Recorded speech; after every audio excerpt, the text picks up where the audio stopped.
back again. Video number, wait, what is this? Video blog number 4. Okay. As you see, the hair has not changed, and it's not going to change until either April, or I find when that feels like they feel like being nice enough to do my hair, or I get tired of looking at it and I do it myself. But anywho, oh, excuse me. It's 11:03. Kind of tired. I'll be up late these days. Anywho, let's get to the blogging. Day 4, 7 fears / phobias. This was posted on November 22nd at 2:34 a.m. Reckless hours. First one, the dark. I read over this list before I actually started recording, so I know it's on here, and I kind of have a thought process of it, but nothing real serious. Yes, I'm 27, and I'm afraid of the dark. I'll explain. I'm afraid of the dark if I'm home alone and something scary has just happened and there's no lights on, of course, the dark. If someone's with me, or I know that there's someone in the house with me, then I'm not afraid. I could be in a room by myself in the dark, but as long as I know there's someone in the house, I'm fine. I'm only afraid of the dark if, 1, I'm unfamiliar with where I am, 2, there's no one around me whatsoever, and of course, 3, it's dark. And I mean dark where I can't see everything. I can just see nothing. That's creepy. If it's dark enough for me to just see some things but not everything, I'm fine. 2, dying alone. Yeah, it's still one of my fears. I'm afraid of dying alone. 27. Never been married. I've been engaged, but I've never been married, and I think that's a fear. I think that is a fear of mine. It's a fear that I'll never become fully committed to someone to the point where I want to spend the rest of my natural born life with them, and da-da. And I'm afraid of dying alone. I'm afraid I'm going to die an unmarried woman. Die widowed, that's something different. That means I wasn't alone at some point. But anyway, it's a fear. Number 3, my kids growing up and wind up treating me how I treat my mother. Now, when I posted this, me and my mom, we've never had the best of relationship. We're always in and out. We're like a high school couple. Make up, break up, make up, break up, make up, break up. That's me and my mom. I don't know why we're that way. I think it has something to do with us being so much alike, but I'm afraid that one day my kids are going to grow up and treat me the way I treat my mom. I keep my mom at a distance. I don't allow for her to get too close, and I don't allow for myself to get too close, because we've been through a lot, and after the years, she's put me through a lot. She put my siblings through a lot, but I can only speak for myself. After the years, I've learned how to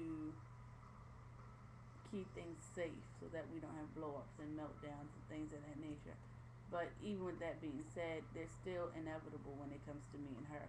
It's because she's so strong-willed and opinionated and stuck in her ways, and I'm exactly the same.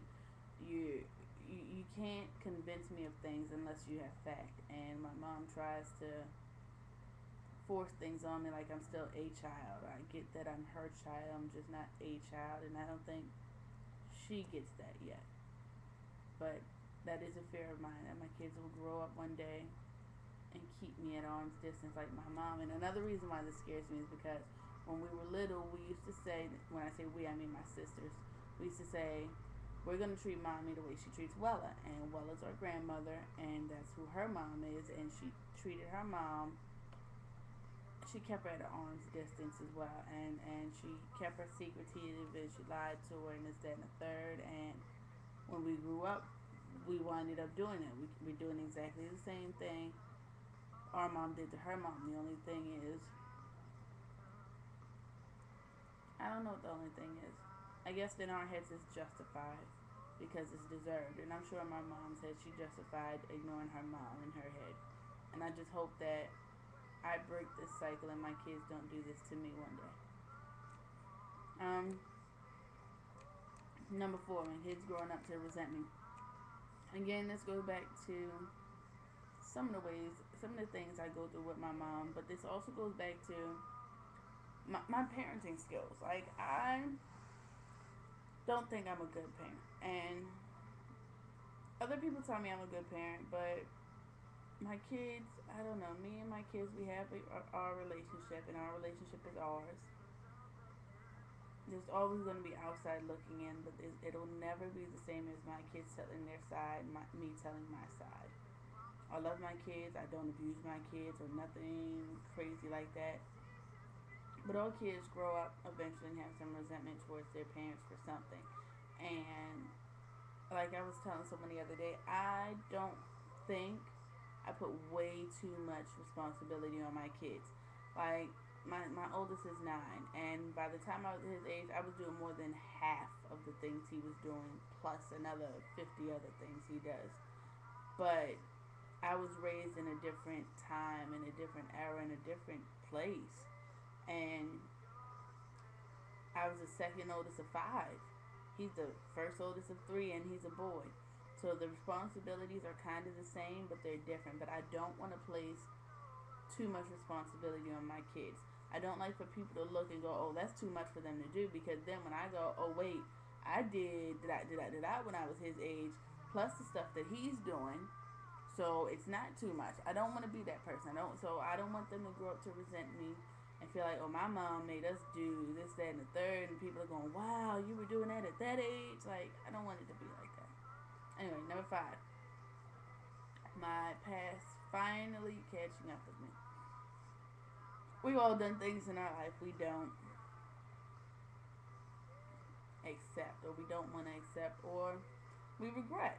Simple as that. We regret. Hold on, I'm sorry. We all do things that we have regrets for. And all of my regrets except for one can lead me to places in my life I don't want to be if they ever catch up to me. And that's that. I'm just afraid of my past catching up to me. And one of my lines is, everything that happens in the dark comes to light. And I just hope that some of those things never come to light. And I'm going to try my best to keep them from coming to light. Number 6, being caught in a lie. That's a fear of phobias. Especially if, okay, everyone says there's 2 kinds of lies. Little white lie and a great big black lie. I don't know why there's colors to these lies. But anyway, little white lie, I don't mind being caught in. The little white lie, 9 times out of 10, I don't even remember telling you the little white lie. That's why I got caught in. But I try not to lie intentionally. But like I said in the previous vlog, sometimes they fall out. Now you have those other lies that just snowball. You tell one lie, then you gotta tell another lie, another lie, another lie, another lie. You make it all this elaborate, big, old, another creature, and you have to tame it.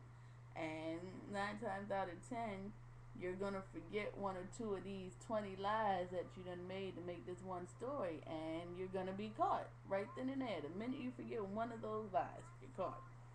And this is why I try not to lie often. This is kind of a lie and a lie right now, but this is why I try not to lie often, because I know I can't remember all my lies. I'm not going to try to. You know how much of the crap is on my mind? I'm not even going to try to make up a lie to sit here and try to remember it. Now, it is lies out there that if I were pulled up on, I'd probably be embarrassed as hell or ashamed. So, yeah, a fear. Being caught in a lie. An elaborate, crazy, drawn out lie. But anyway, and number 7. Excuse me. Tired. I'm sorry. Going to jail or prison. Who doesn't have that fear? Who doesn't have that fear? I've been in jail once in my life. This lasted for all of a total of 3 days. That's it. Not 3 months, not 3 weeks, not 3 hours. I wish it was 3 hours. 3 days. Those 3 days made me so aware of what it's like to go to jail that I would never, ever, ever want to be there again. Now, have I done things since then that could have lied to me right back there or in a worse place? Yes. But will I do these things ever again in life? No. I've learned these lessons. These lessons are over and done with. But no, my fear is jail. I was in jail 3 days. Actually, no. I was in bookings for 1 day. I was in population 2 days. Populations is what I considered for me to be jail. I put on the uniform. I was in the dorm with a bunch of other people that were there. Had to go to bail review. It was, oh man, it was ridiculous. That's another blog for another day. Whew, that's another blog for another day. But it's a place I never want to revisit again in life. And I probably would wish jail on my worst enemy. I was gonna say I wouldn't wish jail on my worst enemy, but I probably would.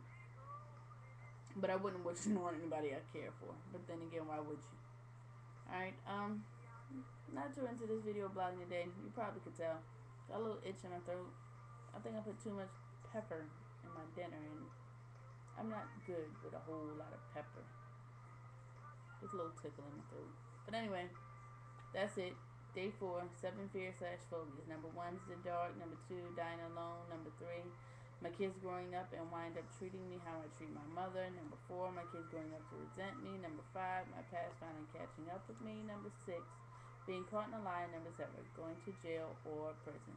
Alright, that is it. And I shall move on to day number 5. Okay? Toodles.